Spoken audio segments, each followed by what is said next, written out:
সুপ্রিয় দর্শক, আসসালামু আলাইকুম। আপনাদের সবাইকে স্বাগত জানাচ্ছি এখনকার আলোচনায়। আপনাদের সঙ্গে আছি আমি সিরাজুল ইসলাম। দর্শক, খুবই গুরুত্বপূর্ণ অন্তত দুটি খবর আছে। একটি খবর হচ্ছে, গতকাল সিরিয়ায় তুরস্কের অবস্থানে ইসরায়েল হামলা চালানোর পর তুরস্ক অনেকটা চুপ হয়ে গিয়েছিল বলে আমরা ভাবছিলাম, কিন্তু এখনকার খবর হচ্ছে তুরস্ক পরিকল্পনা করছে তারা S-400 ক্ষেপণাস্ত্র প্রতিরক্ষা ব্যবস্থা দিয়ে ইসরায়েলের যুদ্ধ বিমানে আঘাত করবে। ইসরায়েল সুস্পষ্ট করে বলেছে, যাই হোক তাই হোক, সিরিয়ায় তুরস্কের কোনো বিমান উপস্থিতি অর্থাৎ সিরিয়ায় তুর্কি বিমান বাহিনীর উপস্থিতি কোনোভাবেই মেনে নেবে না। সিরিয়ায় তুর্কি বাহিনীর উপস্থিতি মেনে নেয়া না নেয়ার কে ইসরায়েল, সে প্রশ্ন কিন্তু থেকে যাচ্ছে। আমরা সামনে এগিয়ে গেলে আরও যে গুরুত্বপূর্ণ খবর পাই সেটি হচ্ছে, ইরানের জাতীয় নিরাপত্তা এবং পররাষ্ট্রনীতি সম্পর্কিত যে সংসদীয় কমিটি, সেই কমিটির সদস্য ফাদা হোসেন মালিকি, তাকে জিজ্ঞেস করা হয়েছে, আমেরিকা যদি ইরানের উপরে পরমাণু বোমা দিয়ে হামলা চালায় ইরান কি করবে। তার জবাবে তিনি কি বলেছেন? অত্যন্ত গুরুত্বপূর্ণ কথা তিনি বলেছেন, যেটা আমি অনেকটা গত পরশু দিনের ভিডিওতে বলেছিলাম। সুপ্রিয় দর্শক, এই দুটি বিষয়ের পাশাপাশি আরেকটি গুরুত্বপূর্ণ খবর আমি আপনাদেরকে জানাই। ইরান পরিকল্পনা করছে, আমেরিকা যদি এবার ইরানের উপর হামলা চালায় তাহলে ইরান এই যুদ্ধকে মিডল ইস্টের বাইরে, মধ্যপ্রাচ্যের বাইরে নিয়ে যাবে এবং সুনির্দিষ্ট দুটো দেশকে অন্তত টার্গেট করে রেখেছে। কারা সেই দুটো দেশ এবং মধ্যপ্রাচ্যের বাইরে আসলে ইরান এই যুদ্ধকে কোথায় নিয়ে যেতে চায় এবং কেন এই প্রশ্ন আসছে। একই সাথে আর একটা গুরুত্বপূর্ণ খবর আছে, ইসরায়েল কাতারকে তার স্বার্থের চরম বিরোধী একটি দেশ হিসেবে বিবেচনা করছে, যার কারণে কাতারকে এখন থেকে আর প্রতিরক্ষা সরঞ্জাম রপ্তানি করবে না, দেবে না। দর্শক, এতক্ষণ যে বিষয়গুলো আমি আপনাদের সামনে শিরোনাম আকারে তুলে ধরলাম, এই বিষয়গুলো নিয়ে এখন আমি বিস্তারিত আলোচনা করতে যাচ্ছি। আশা করছি আপনাদেরকে শেষ পর্যন্ত সঙ্গে পাবো। আর যদি ভিডিও ভালো লাগে তাহলে বরাবরের মতোই আমার আবেদন, লাইক, কমেন্ট, শেয়ার করবেন এবং চ্যানেলটি সাবস্ক্রাইব করে সাথেই থাকবেন। দর্শক, চলুন আমরা বিস্তারিত আলোচনা করি। প্রথম যে আলোচনাটি সেটি হচ্ছে, গতকাল সিরিয়ায় তুর্কি অবস্থানে ইসরায়েল বিমান হামলা চালিয়েছে। এক দফা নয়, দুই দফা নয়, 8 দফা, 8 বার হামলা চালিয়েছে। সিরিয়ার একটি নষ্ট হয়ে যাওয়া বিমান ঘাঁটি পুনর্নির্মাণ করছিল এবং ঘাঁটিটির সবচেয়ে গুরুত্ব এখানে, এই বিমান ঘাঁটিটি তুরস্কের সীমান্ত থেকে মাত্র 70 কিলোমিটার দূরে। অর্থাৎ গতকাল ইসরায়েল যেখানে হামলা চালিয়েছে বলা যায় যে একেবারে তুরস্কের সীমান্তবর্তী অঞ্চলে, আর একটু সামনে গেলেই তুরস্ক। তার মানে তুরস্কের একেবারে নাকের ডগায় ইসরায়েল বিমান হামলা চালিয়েছে। সবচেয়ে বড় কথা, যেখানে হামলা চালিয়েছে সেটা হচ্ছে তুরস্কের অবস্থান, বিকজ ওই বিমানবন্দর বা ওই বিমান ঘাঁটির সমস্ত নির্মাণ কাজ তুরস্ক করছিল। এখন গতকালের এই হামলার পর তুরস্ক একদম চুপ, ঝিম মেরেছে, বলা যায় কোনো কথা নেই। কোথাও কোথাও খবর বেরিয়েছে যে তুরস্ক অস্বীকার করছে যে না, ইসরায়েল এই হামলা চালায়নি। এখন খুঁজতে খুঁজতে খবর পেলাম, তুরস্ক এমন বিষয় বিবেচনা করছে যে ইসরায়েল আরেকবার হামলা চালালে তুরস্ক তার S-400 ক্ষেপণাস্ত্র প্রতিরক্ষা ব্যবস্থা করবে ইসরায়েলি বিমানের বিরুদ্ধে। S-400 কোথায় পেল তুরস্ক? আপনাদের নিশ্চয়ই মনে আছে, রাশিয়ার কাছ থেকে পেয়েছিল। আগের বার ডোনাল্ড ট্রাম্প যখন ক্ষমতায়, তখন তুরস্ক F-35 যুদ্ধ বিমানের জন্য আমেরিকার সাথে বহু দিন দরবার করেছে, তার ওই বিমান কেনার জন্য টাকাও দিয়ে আসছে প্রচুর পরিমাণে, কিন্তু আমেরিকা দেয়নি। তখন তুরস্ক অনেকটা রাগ করে বা আমেরিকাকে চাপে ফেলানোর জন্য রাশিয়ার কাছ থেকে S-400 কিনেছিল। রাশিয়ার কাছ থেকে S-400 ক্ষেপণাস্ত্র প্রতিরক্ষা ব্যবস্থা কেনার পর আমেরিকার সাথে তুরস্কের সম্পর্ক কিন্তু আরও খারাপ হয়েছিল। সময়ের পরিক্রমে সেটা আস্তে আস্তে কিছুটা ঠিক হয়েছে। সবচেয়ে বড় কথা, তুরস্ক তো নেটো জোটের একটা গুরুত্বপূর্ণ সদস্য। আমেরিকার পরেই নেটো জোটে তুরস্কের সবচেয়ে বেশি সেনা। এখন S-400 বিক্রি করে দিতে বলে আমেরিকা। মার্কিন প্রেসিডেন্ট ট্রাম্প বলেছেন তুরস্কের প্রেসিডেন্ট রজব তাইয়িপ এরদোগানকে যে আপনারা যদি F-35 যুদ্ধবিমান নিতে চান তাহলে S-400 বিক্রি করে দিতে হবে অথবা রাশিয়াকে ফেরত দিতে হবে। আমি নিশ্চিত এটা প্রেসিডেন্ট ডোনাল্ড ট্রাম্পের একটা কৌশলী বক্তব্য। যখনই S-400 তুরস্ক বিক্রি করে দেবে বা রাশিয়ার কাছে ফেরত দেবে, তখনই আমেরিকা নানান অজুহাতে তুরস্ককে ওই যুদ্ধ বিমান দেবে না এবং তখন একুল ওকুল দুই কুলি যাবে তুরস্কে। যাই হোক, এই S-400 ক্ষেপণাস্ত্র প্রতিরক্ষা ব্যবস্থা বলা হয় বিশ্বের যে কোনো স্টেলথ যুদ্ধ বিমানের জন্য ঘাতক, মারাত্মক। এটাকে একেবারে প্রাণঘাতী অস্ত্র বলা হয় যুদ্ধ বিমানের জন্য। বলা হয় যে বিশ্বে এমন কোনো যুদ্ধ বিমান নেই যা S-400 এর রাডার সিস্টেমকে এড়িয়ে যেতে পারে। যদি তাই হয় তাহলে ইসরায়েলের কোনো বিমান S-400 ফাঁকি দিতে পারবে না। আর S-400কে যদি ফাঁকি দেওয়া সম্ভব না হয় তাহলে সিরিয়াতে ইসরায়েল হামলা চালাতে গেলে তুরস্ক সেই বিমানগুলো শুট ডাউন করতে পারে S-400 ব্যবহার করে। এখন S-400 আর কখন ব্যবহার করবে, কবে ব্যবহার করবে, কিভাবে ব্যবহার করবে, এই প্রশ্ন কিন্তু আসছে। এর জবাব হচ্ছে ইসরায়েল নিজেই বলেছে যে তারা কোনো মতেই সিরিয়াতে তুরস্কের অবস্থান মেনে নেবে না, বিশেষ করে বিমান বাহিনী। এমনকি সেটা যদি তুর্কি বাহিনী না হয়ে সিরিয়ারও কোনো বিমান বাহিনী হয় তাও মেনে নেবে না। ইসরায়েলের প্রধানমন্ত্রী বেনিয়ামিন নেতানিয়াহু একদম সুস্পষ্ট করে বলেছে যে তাদের হাতে MiG-29 থাকুক আর তুরস্কের হাতে F-16 থাকুক, যাই থাকুক না কেন,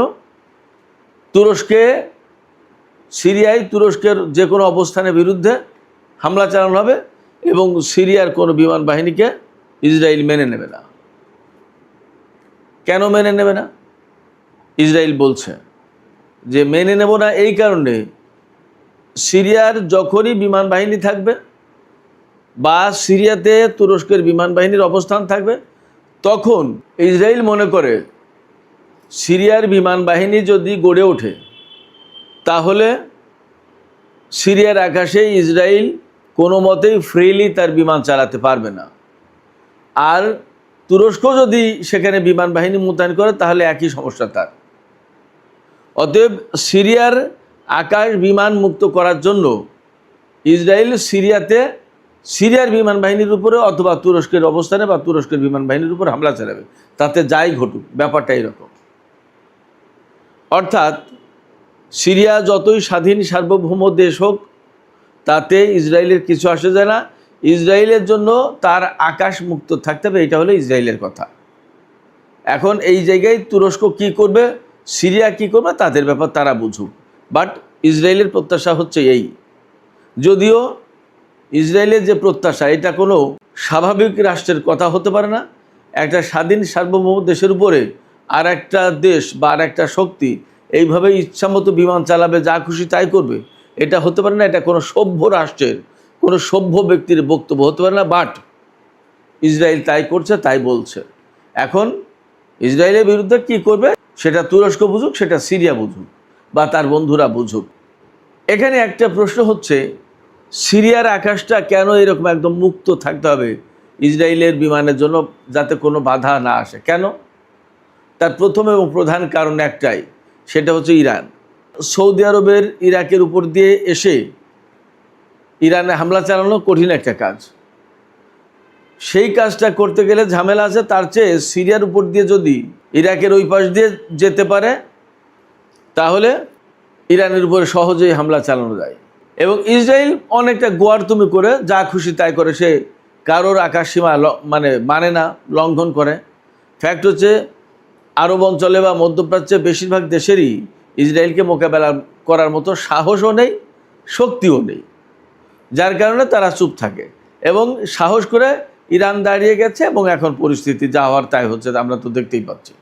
সিরিয়ার গতকালের ঘটনা নিয়ে যা এখন পর্যন্ত হচ্ছে তাতে মোটামুটি বোঝা যাচ্ছে যে ইসরায়েল এবং তুরস্কের মধ্যে বেশ একটা জটিলতা তৈরি হয়েছে বা হচ্ছে, এবং এই নিয়ে সম্ভবত আরও কিছু হবে। দেখা যাক আসলে বাস্তবতা কোথায় যায়। এদিকে আমি আর একটা গুরুত্বপূর্ণ খবরের কথা বলেছিলাম আপনাদেরকে। ইরানের জাতীয় নিরাপত্তা এবং পররাষ্ট্রনীতি সম্পর্কিত সংসদীয় কমিটির একজন সদস্য ফাদা হোসেন মালেকি, তিনি খবর অনলাইন নামে একটা পত্রিকা, তাকে দেওয়া সাক্ষাৎকারে বেশ গুরুত্বপূর্ণ কিছু কথা বলেছেন।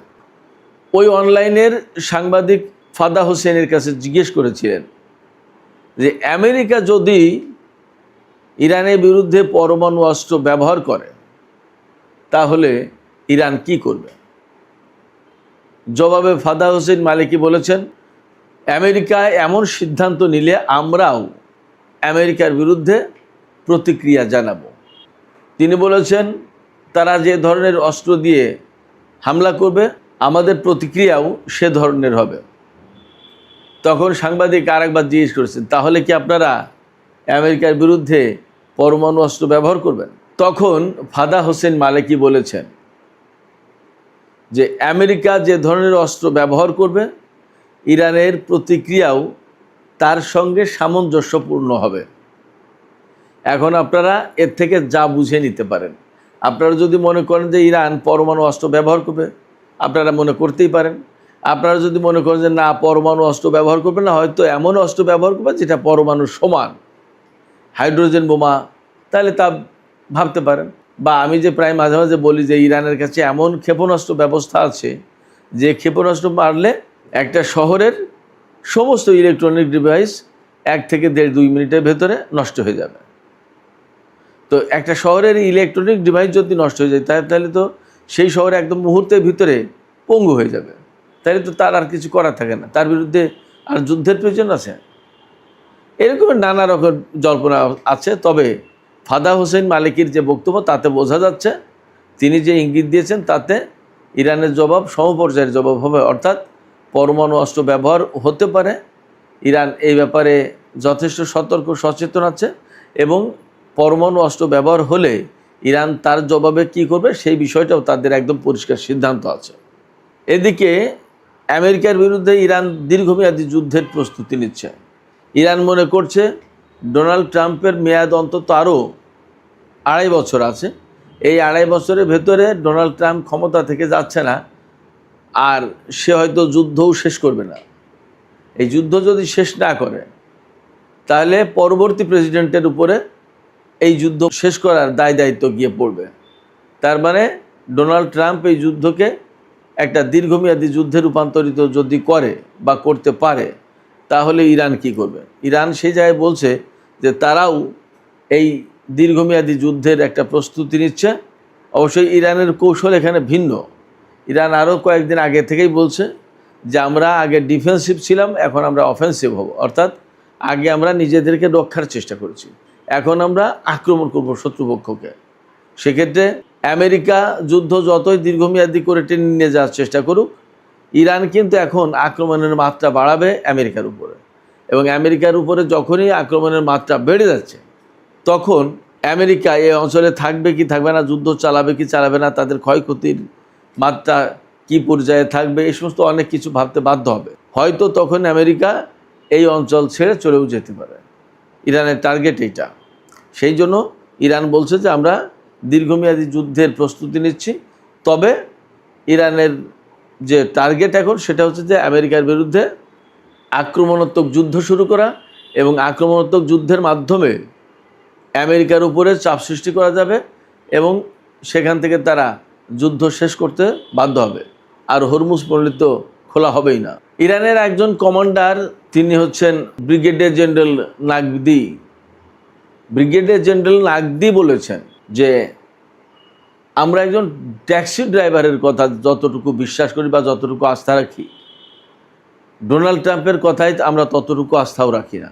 তার কারণ হচ্ছে ডোনাল্ড ট্রাম্প কখন কি বলেন এবং সেই কথা 24 ঘন্টা পরে থাকবে কি না, কিংবা আগামী 2 দিন পরে কি হবে, এর কোনো প্ল্যান পরিকল্পনা, কোনো ব্যাপারে কোনো ধারণা নেই। ডোনাল্ড ট্রাম্পের ধারণা রাখে না, ধারণা করে কথাও বলে না।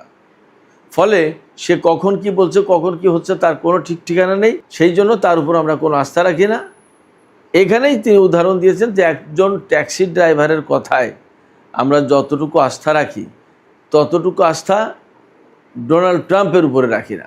ইরানের পক্ষ থেকে আরেকটা ঘোষণা আছে, খবর বেরিয়েছে ইরান যদি আবার আক্রান্ত হয়, আমেরিকা যদি ইরানের উপর আবার হামলা চালায়, তাহলে ইরান এই যুদ্ধকে শুধু মধ্যপ্রাচ্যের ভেতরে সীমাবদ্ধ রাখবে না, মধ্যপ্রাচ্য থেকে বাইরে নিয়ে যাবে। কোথায় নিয়ে যাবে?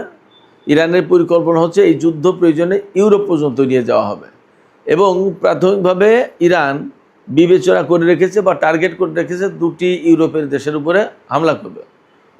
ইউরোপের দেশ বলতে ইউরোপের যে সমস্ত দেশে মার্কিন ঘাঁটি আছে এবং যে ঘাঁটি ব্যবহার করে ইরানের বিরুদ্ধে হামলা চালাবে সেই সমস্ত ঘাঁটির উপরে। মধ্যপ্রাচ্যের বেশিরভাগ ঘাঁটি আর হামলা চালানোর মতো অবস্থায় নেই, একদম শেষ। মার্কিন পঞ্চম নৌবহরের ঘাঁটিতে একেবারেই শেষ এবং পঞ্চম নৌবহরের ঘাঁটি শেষ হয়ে যাওয়ার কারণে সেখান থেকে আমেরিকা কোনো সাপ্লাই দিতে পারছিল না আব্রাহাম লিঙ্কন জাহাজে, যার কারণে আব্রাহাম লিঙ্কনের খাদ্যের অভাব দেখা দিয়েছে, সমস্ত সব কিছুর অভাব দেখা দিয়েছে। যে সমস্ত সংকট তৈরি হয়েছে আব্রাহাম লিঙ্কনের, সেটা মূলত এই কারণে বাহরাইনের পঞ্চম নৌবহরের ঘাঁটি একদম শেষ, সেখান থেকে আর রিসাপ্লাইয়ের কোনো সুযোগ নেই। এই কথা পিট হেগসেস ডোনাল্ড ট্রাম্পের কাছে গোপন রেখেছে। এখন যখন আব্রাহাম লিঙ্কনের অবস্থা খুব খারাপ, যখন খবর ছড়িয়ে পড়েছে, তখন আর গোপন রাখতে পারছে না। এখন এই বিমানবাহী রণতরীকে সরিয়ে নিয়ে যাওয়ার চেষ্টা করছে। একইভাবে মধ্যপ্রাচ্যের বেশিরভাগ ঘাঁটি ধ্বংস হয়ে গেছে। সে কারণে আমেরিকাকে এখন ইরানের বিরুদ্ধে হামলা চালাতে হলে আশপাশের নিকটবর্তী যে সমস্ত ইউরোপীয় দেশ আছে, যাদের ঘাঁটিতে বিমান বা ক্ষেপণাস্ত্র রেখে সেখান থেকে ইরানের উপর হামলা চালাবে। তো ইরান সেই সমস্ত জায়গায় পাল্টা হামলা চালাবে, টার্গেটটা এই করেছে, পরিকল্পনা এরকম। এই ক্ষেত্রে কোন দুটো দেশের কথা ভাবা হচ্ছে? ইরান বিবেচনা করছে প্রথমত বুলগেরিয়াকে, পূর্ব ইউরোপের দেশ বুলগেরিয়া, হাঙ্গেরি বুলগেরিয়া পাশাপাশি দেশ। এই বুলগেরিয়া থেকে তাদের ঘাঁটি ব্যবহার করে ইরানের উপর হামলা চালানো হতে পারে। ইরানও প্ল্যান করছে যে তারা এই সমস্ত দেশে মার্কিন অবস্থানে হামলা চালাবে। আর একটা হচ্ছে সাইপ্রাস। সাইপ্রাস হচ্ছে ভূমধ্য সাগরের ভেতরে একটা দ্বীপ দেশ, ইসরায়েল, সিরিয়া, তুরস্ক থেকে বেশ কাছে।